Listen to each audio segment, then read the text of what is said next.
ഒരു മനുഷ്യനെ ആത്മാർത്ഥമായി പ്രണയിക്കുകയും ആ പ്രണയത്തിൽ നിന്ന് അവൻ പിന്തിരിയുമ്പോ മാനസികമായുള്ള പീഡനങ്ങൾ കാരണം ആത്മഹത്യ ചെയ്യുന്നത് നാം കാണാറുണ്ട്, കേൾക്കാറുണ്ട്.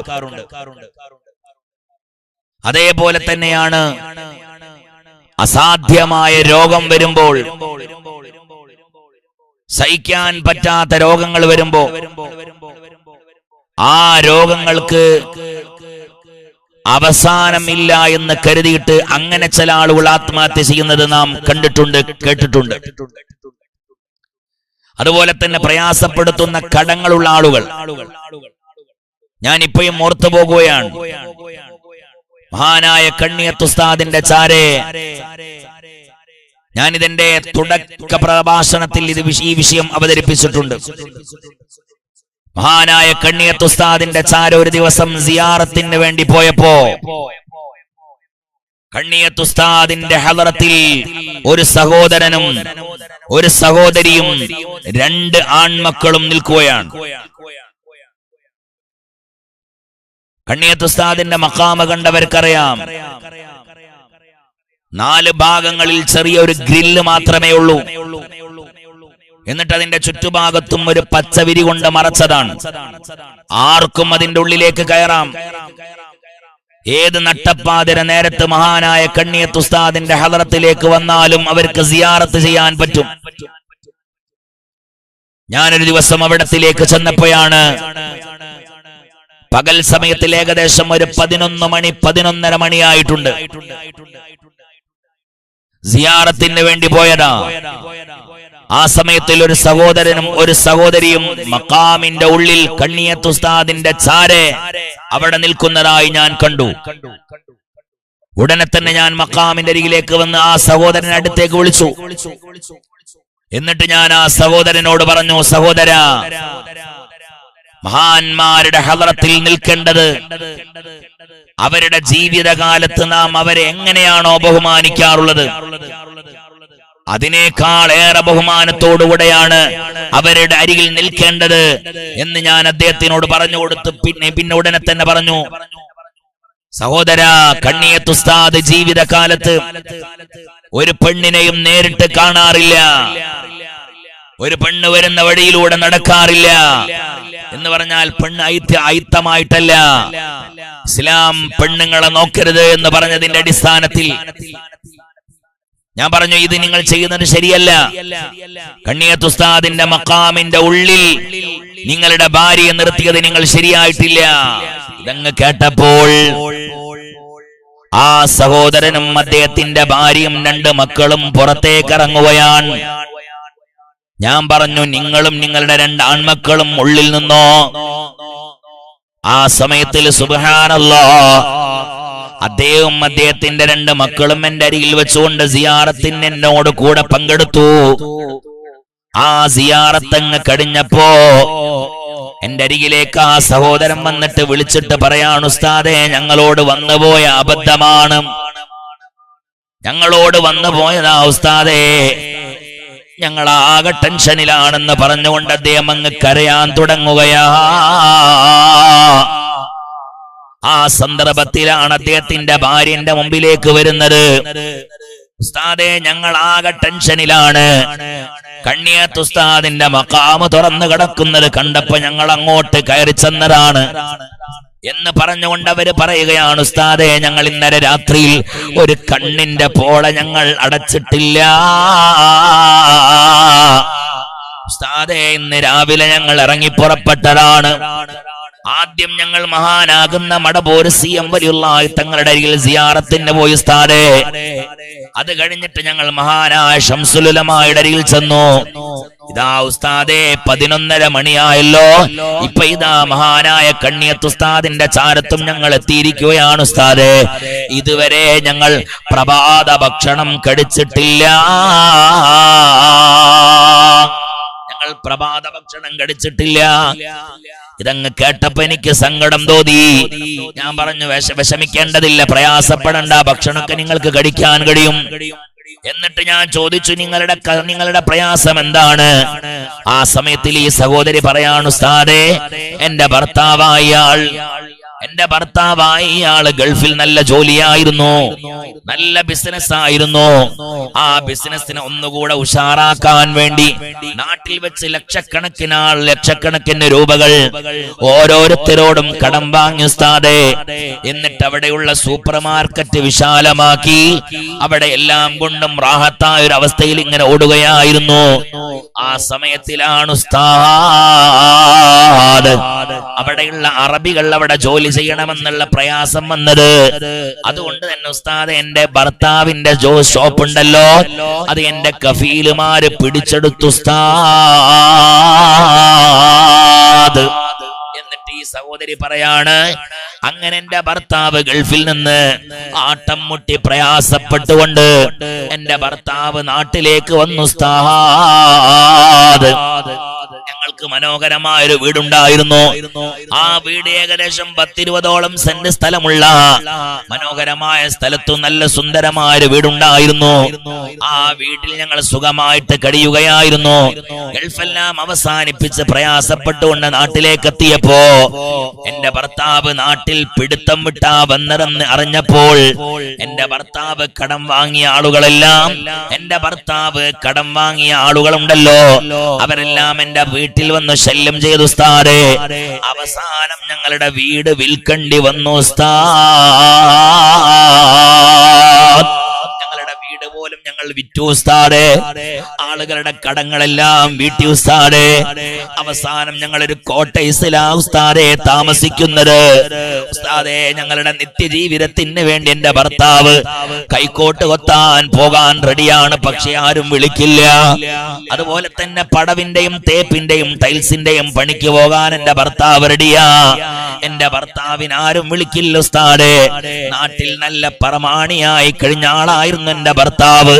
അതുകൊണ്ട് തന്നെ ആരും ആ പണിക്കൊന്നും എന്റെ ഭർത്താവിനെ വിളിക്കൂല. അവസാനം ഉസ്താദെ, അരി കഴിയാതെ ഭക്ഷണം കഴിക്കണമല്ലോ, ഒരാളെ മുമ്പിലും കൈ നീട്ടാതെ സുഖമായിട്ട് കഴിയണമല്ലോ എന്ന് കരുതിയിട്ട് എന്റെ ഭർത്താവ് ഞങ്ങളുടെ നാട്ടിലുള്ള ഒരു ഷോപ്പിൽ ഞങ്ങളെ നാട്ടിലുള്ള ഒരു കച്ചവട സ്ഥലത്തിൽ ജോലിക്ക് വേണ്ടി തയ്യാറായി അവിടെ പണിക്ക് പോകൽ ഒരുങ്ങി ഉസ്താദ്. ആ സമയത്തിലാണ് എന്റെ ഭർത്താവ് കടം വാങ്ങിയിട്ട് തിരിച്ചു കൊടുക്കാൻ ഇനിയും ആളുകൾ ബാക്കിയുണ്ടായിരുന്നു. ആ വീടും പറമ്പുമെല്ലാം വിറ്റിട്ടും ആ കടക്കാരുടെ കടം വീട്ടി തീർന്നിട്ടില്ല. കുറഞ്ഞ ആളുകളുടെ കടം കൂടെ ബാക്കിയുണ്ടായിരുന്നു ഉസ്താദേ. ആ സമയത്തിലാണ് എന്റെ ഭർത്താവ് ഇങ്ങനെ ഒരു കച്ചവട സ്ഥലത്ത് ജോലി ചെയ്യുന്നു എന്നറിഞ്ഞപ്പോ കടം വാങ്ങിയ ആളുകൾ ആ കച്ചവട സ്ഥലത്തിൽ വന്നിട്ട് ഇന്നലെ രാത്രിയിൽ ഉസ്താദ് എന്റെ ഭർത്താവിനെ കച്ചവടം ചെയ്യുന്ന സ്ഥലത്തിൽ നിന്ന് പിടിച്ച് പുറത്തേക്ക് ഇറക്കിയിട്ട് റോട്ടുമേലിട്ട് പൊരിത തല്ലി ഉസ്താദ്. ഇതങ്ങ് പറഞ്ഞപ്പോ ആ സഹോദരൻ ഇങ്ങനെ കരയുകയാണ്. ആ സഹോദരന് ഒന്നും മിണ്ടാൻ കഴിയുന്നില്ല. സുബ്ഹാനല്ലാഹ്. എന്നിട്ട് ഈ സഹോദരി പറയും, ഉസ്താദേ, എന്റെ ഭർത്താവ് എപ്പോഴും കച്ചവടം കഴിഞ്ഞാൽ എന്റെ ഭർത്താവ് 10 മണിയുടെ ഉള്ളിലായിട്ട് എന്റെ വീട്ടിലേക്ക് അവർ വരാറുണ്ട്. പക്ഷേ ഇന്നലെ രാത്രിയിൽ 10 മണിയായിട്ടും എന്റെ ഭർത്താവ് വരുന്നില്ല. സന്ദർഭത്തിലാണ് ഞാൻ എന്റെ ഭർത്താവിന് ഫോൺ ചെയ്യുന്നത്. ഭർത്താവ് ഫോൺ എടുക്കുന്നില്ല. പിന്നെയും ഞാൻ ഫോൺ ചെയ്തു നോക്കുമ്പോ ഔട്ട് ഓഫ് കവറേജ് ഏരിയയാണ്, റേഞ്ച് പരിധിക്ക് പുറത്താണ്. പിന്നെ കുറച്ചുകൂടെ കഴിഞ്ഞിട്ട് വിളിക്കുമ്പോ ഉസ്താദിന്റെ കണ്ണിലേക്ക് ഉറക്കം വരുന്നില്ല. രാത്രി ഏകദേശം 11-11:30 മണിയായിട്ടുണ്ട്. എന്റെ ഭർത്താവിന്റെ ഫോണിലേക്ക് ഞാൻ വിളിക്കുമ്പോ ഭർത്താവിന്റെ ഫോൺ സ്വിച്ച് ഓഫാ.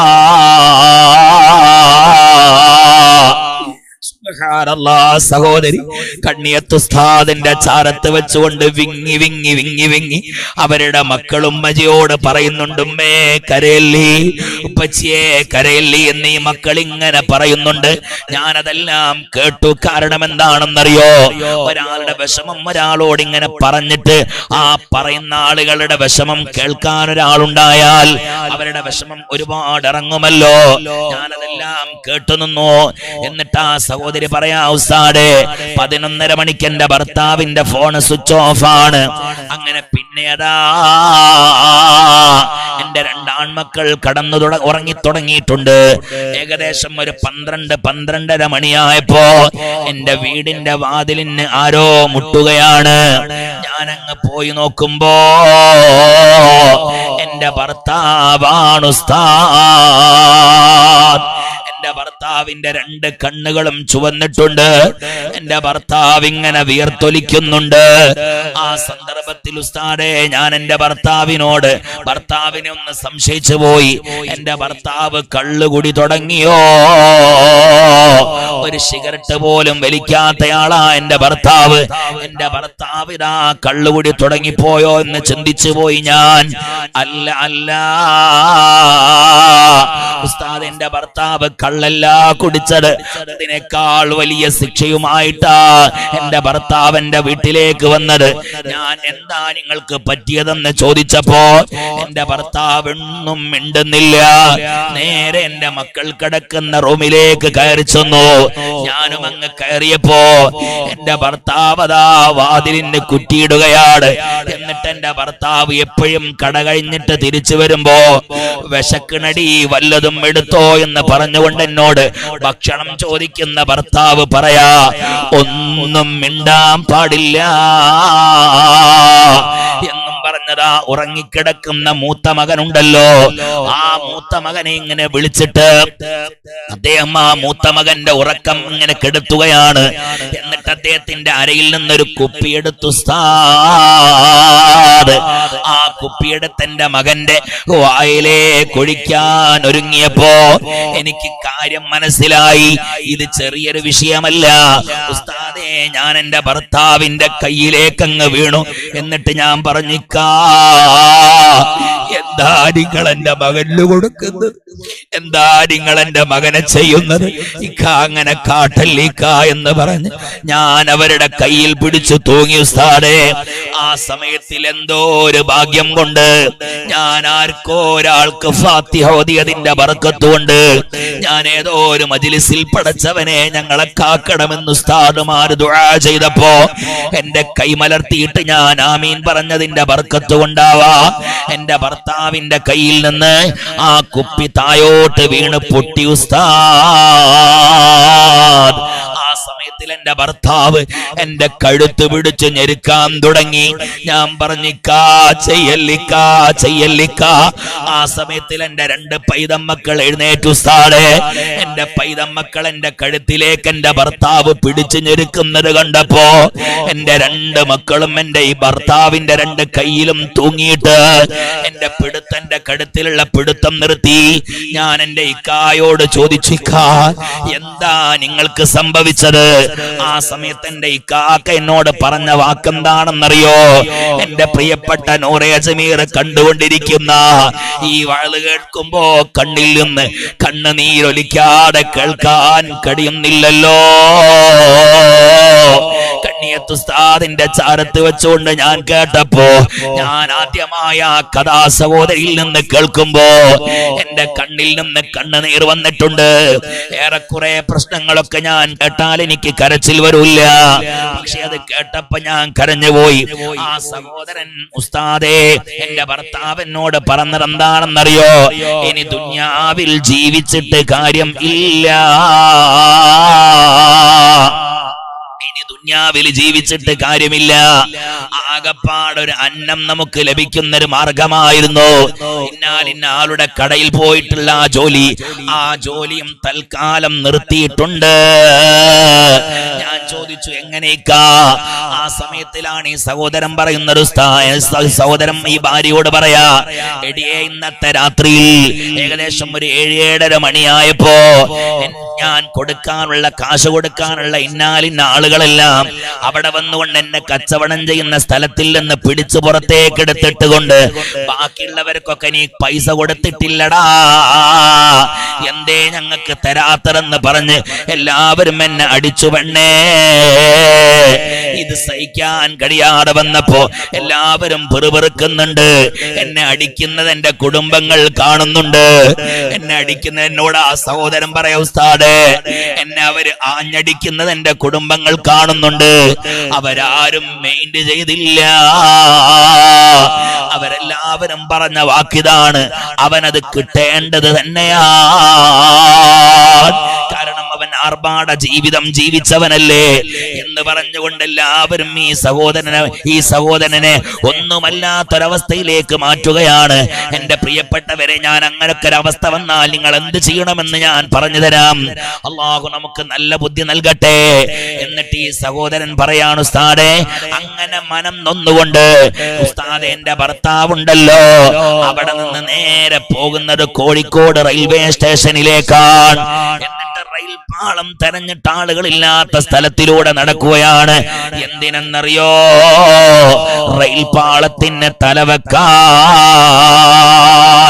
ഈ സഹോദരി കണ്ണിയത്ത് ഉസ്താദിന്റെ ഹദറത്തിൽ വെച്ചുകൊണ്ട് ഉസ്താദിന്റെ മഖാമിലേക്ക് ചൂണ്ടിയിട്ട് പറയാ, ഉസ്താദേ ഞാൻ ഈ കണ്ണിയത്ത് ഉസ്താദിനെ പറ്റി കേട്ടത് ജീവിതത്തിൽ ഒരു കറാത്ത് പോലും ചെയ്യാത്ത മഹാനാണെന്ന ഈ മഹാന്റെ മുമ്പിൽ വെച്ചുകൊണ്ട് ഞാൻ പറയാ, എന്റെ ഇക്കാക്ക ആത്മഹത്യ ചെയ്യാൻ ഒരുങ്ങുമ്പോ ഒരു ട്രെയിൻ ഇങ്ങനെ വരുന്നുണ്ട്. എന്റെ ഇക്കാക്ക ആ ട്രെയിനിന്റെ മുമ്പിലേക്ക് തല ഇങ്ങനെ വെച്ചു കൊടുക്കാനിരിക്കുമ്പോ എന്റെ ഇക്കാക്ക ചിന്തിച്ചു പോയി, പടച്ചോനെ ഞാൻ മാത്രം ആത്മഹത്യ ചെയ്തിട്ട് കാര്യമില്ലല്ലോ. കോട്ടേഴ്സിൽ വാടക കൊടുത്തുകൊണ്ട് ജീവിക്കുന്ന എന്റെ ഭാര്യ എന്റെ കൂടെ ഉണ്ടല്ലോ, എന്റെ പൊന്നാര മക്കളുണ്ടല്ലോ. ഞാൻ മരിച്ചു കഴിഞ്ഞാ ഞാൻ കടം കൊടുക്കാനുള്ള ആളുകൾ എന്റെ ഭാര്യയെ വെറുതെ വിടൂല്ല, എന്റെ മക്കളെ വെറുതെ വിടൂല്ല. അതുകൊണ്ട് ഞാൻ മാത്രം ആത്മഹത്യ ചെയ്യുന്നില്ല.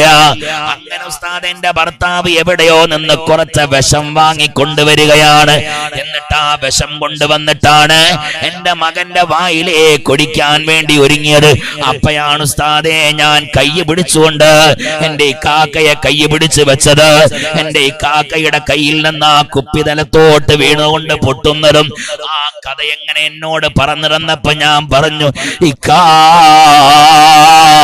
അങ്ങനത്തെ ഒരു കാര്യം ചിന്തിക്കല്ലേ. ഈ സഹോദരി മദ്രസയിൽ 10ാം ക്ലാസ് വരെ പഠിച്ച പെണ്ണാ, നല്ല ദീനീ ബോധമുള്ള പെണ്ണാണ്. സുബ്ഹാനല്ലാഹ്. ഈ സഹോദരി പറയാണ്, ഇക്ക അങ്ങനെ ചെയ്യല്ലേ, അങ്ങനെ പ്രയാസപ്പെടേണ്ടതില്ല, നമുക്ക് അല്ലാഹുവിനോട് പറയാലോ. എല്ലാത്തിനും പരിഹാരം ചെയ്യുന്ന കോടാനിക്കോടി മനുഷ്യന്മാരുടെ പ്രയാസങ്ങളും ബുദ്ധിമുട്ടുകളും ദുആ ചെയ്യുമ്പം തീർത്തു കൊടുക്കുന്ന രാജാതിരാജനായ അല്ലാഹു ഉണ്ടല്ലോ. ആ അല്ലാഹുവിനോട് നമുക്ക് മനസ്സറിഞ്ഞ് പ്രാർത്ഥിക്കാലോ. അതുപോലെ തന്നെ നമുക്ക് നാളെ നേരം വെളുക്കട്ടെ, നമ്മൾ കിടന്നുറങ്ങാൻ പോകുമ്പോ 3 മഹാന്മാരുടെ പേരിൽ നമ്മൾ ഫാത്തിഹ ഓതിയിട്ടല്ലേ കിടക്കാറുള്ളത്. ഒന്ന് മഹാനായ റഈസുൽ മുഹഖഖീൻ കണ്ണിയത്ത് ഉസ്താദ്, മറ്റൊന്ന് മഹാനായ ശംസുൽ ഉലമാ, മറ്റൊന്ന് മഹാനായ ശൈഖുനാ ഖുതുബുൽ ആലം സിഎം വലിയുല്ലാഹ്. ഈ മഹാന്മാരുടെ പേരിൽ ഫാത്തിഹ ഓതിയിട്ടല്ലേ നമ്മൾ കിടക്കാറുള്ളത്. നാളെ നേരം വെളുക്കട്ടെ, ഈ 3 മഹാന്മാരുടെ ഹദറത്തിൽ ചെന്ന് ഫാത്തിഹയും യാസീനും ഓതി നിറകണ്ണുകളോടെ നമുക്ക് അല്ലാഹുവിനോടൊന്ന് പ്രാർത്ഥിക്കാം. പടച്ചവൻ വഴിതെളിക്കാതിരിക്കില്ല. സുബ്ഹാനല്ലാഹ്. ആ സഹോദരി ഉണ്ടല്ലോ, ആ സഹോദരി ഇത് പറഞ്ഞതിന്റെ അടിസ്ഥാനത്തിലാണ് നേരം വെളുക്കുന്നത് വരെ പാവം ആ കുടുംബങ്ങൾ ഉറങ്ങിയിട്ടില്ല. ആ കുടുംബത്തിന്റെ കണ്ണിലേക്ക് ഉറക്കം വന്നില്ല. നേരം വെളുക്കണ്ട താമസം അവരാ ഇറങ്ങിപ്പുറപ്പെട്ടു മഹാനാകുന്ന മടവൂരിലേക്ക്. അത് കഴിഞ്ഞിട്ട് പറമ്പമ്പള്ളിയിലും അതുപോലെ ശൈഖുനാ ശംസുൽ ഉലമയുടെ അരികിലും, പിന്നെ അവസാനം അവർ ചെന്നെത്തുന്നത് മഹാനായ കണ്ണിയത്ത് ഉസ്താദ്. അവരിവിടെ എത്തുമ്പോ 11:30 മണിയായിട്ടുണ്ട്. ഞാൻ പറഞ്ഞു, വിഷമിക്കണ്ട, സങ്കടപ്പെടണ്ട, നിങ്ങൾ എത്തിപ്പെട്ടത് മഹാന്മാരുടെ ഹദറത്തിലല്ലേ. അല്ലയോ? നിങ്ങൾക്ക് അല്ലാഹു രക്ഷ തരാതിരിക്കില്ല. എന്റെ പ്രിയപ്പെട്ടവരെ, നോക്കന്റെ സഹോദര, കടം സഹിക്കാൻ വഴിയാതെ വരുമ്പോ, ആളുകൾ നമ്മെ ഇൻസൾട്ട് ചെയ്യുമ്പോ, ആളുകൾ അങ്ങാടിയിൽ വെച്ചുകൊണ്ട് നമ്മെ ഉപദ്രവിക്കുമ്പോ, ആരും ചെയ്തു പോകാൻ ആഗ്രഹിക്കുന്ന ഒരു സംഗതിയാണ് ആത്മഹത്യ ചെയ്യുക. എന്റെ പൊന്നു പെങ്ങളെ, ആര് നമ്മെ വേദനിപ്പിച്ചാലും, ആര് നമ്മെ ആക്രമിച്ചാലും, അമ്മായിയമ്മ നമ്മെ സ്നേഹിച്ചിട്ടില്ലെങ്കിലും, ഭർത്താവ് നമ്മളോട് കൊത്തുവാക്ക് പറഞ്ഞാലും, മക്കൾ നമ്മൾ പറയുന്നത് പോലെ കേട്ടിട്ടില്ലെങ്കിലും, അയൽവാസി നമുക്കെതിരെ തിരിഞ്ഞാലും, മൂത്തച്ചി നമ്മളോട് മിണ്ടിയിട്ടില്ലെങ്കിലും, ഇളയച്ചൻ നമ്മളോട് പെയിന്റ് ചെയ്തിട്ടില്ലെങ്കിലും ഒരു കുഴപ്പവും ഇല്ല. നൂറെ ജമീർ കണ്ടുകൊണ്ടിരിക്കുന്ന ആളുകളുണ്ടല്ലോ, ഈ ഒരു 3 ദിവസത്തെ പ്രഭാഷണം കേൾക്കുമ്പോ അവരുടെ ജീവിതത്തിൽ എന്ത് തന്നെ പ്രശ്നങ്ങൾ വന്നാലും ഒരു കയറടക്കാൻ അവർക്ക് തോന്നൂല്ല. ഇൻഷാ അല്ലാഹ് എല്ലാവരും ആമീൻ പറഞ്ഞോ. പടച്ചവനെ, അങ്ങനത്തെ ഒരു ഗതികേട് ഞങ്ങൾക്കാർക്കും നീ നൽകല്ലേ അല്ലാഹ്. ഹബീബായ നബി തങ്ങൾ പറയുകയാണ്, അങ്ങനെ ആരെങ്കിലും ഒരാള് ജീവനൊടുക്കിയാൽ വഹുവ ഫിന്നാർ, അവൻ നരകത്തിലാണ്, നരകത്തിലാണ്, നരകത്തിലാണ്, അവൻ നരകത്തിൽ നിന്ന് രക്ഷപ്പെടൂല്ല എന്ന് പുണ്യ നബി മുഹമ്മദ് മുസ്തഫ സല്ലല്ലാഹു അലൈഹി വസല്ലം. മനസ്സിലായില്ലേ? ആലോചിച്ചു നോക്ക്. അങ്ങനത്തെ കടം വരുമ്പോ നമ്മളായാലും ചിന്തിച്ചു പോവും. അദ്ദേഹം ചിന്തിച്ചിട്ടുള്ളൂ, അദ്ദേഹം രക്ഷപ്പെട്ടു. പിന്നെ ഞാൻ അദ്ദേഹത്തിനെ കണ്ടു കേട്ടോ, അദ്ദേഹത്തിനെ ഞാൻ കണ്ടു. ഈ അടുത്തായി ഞാൻ അദ്ദേഹത്തിനെ കാണാൻ എനിക്ക് കഴിഞ്ഞു. കണ്ടപാട് ഞാൻ ചോദിച്ചു, സഹോദര എന്തൊക്കെയാ വർത്താനം? ആ സഹോദരൻ പറയും, ഉസ്താദെ നല്ലൊരു ജോലി കിട്ടി, റാഹത്താണ്, കടക്ക് എങ്ങനെയുണ്ട്? ഏകദേശമൊക്കെ വീടിയിട്ടുണ്ട്, ഇനി കുറഞ്ഞ പൈസയെ ബാക്കിയുള്ളൂ, സന്തോഷത്തിലാണ്. ഞാൻ ചോദിച്ചു, വാടക വീട്ടിൽ നിന്ന് മാറിയോ? ഇല്ല, വാടക വീട്ടിൽ തന്നെയാണ്. പക്ഷേ ഞാൻ അതിന്റെ തൊട്ടപ്പുറത്ത് ഒരു 10 സെന്റ് സ്ഥലമെടുത്തിട്ടുണ്ട് ഉസ്താദ്. അൽഹംദുലില്ലാഹ്.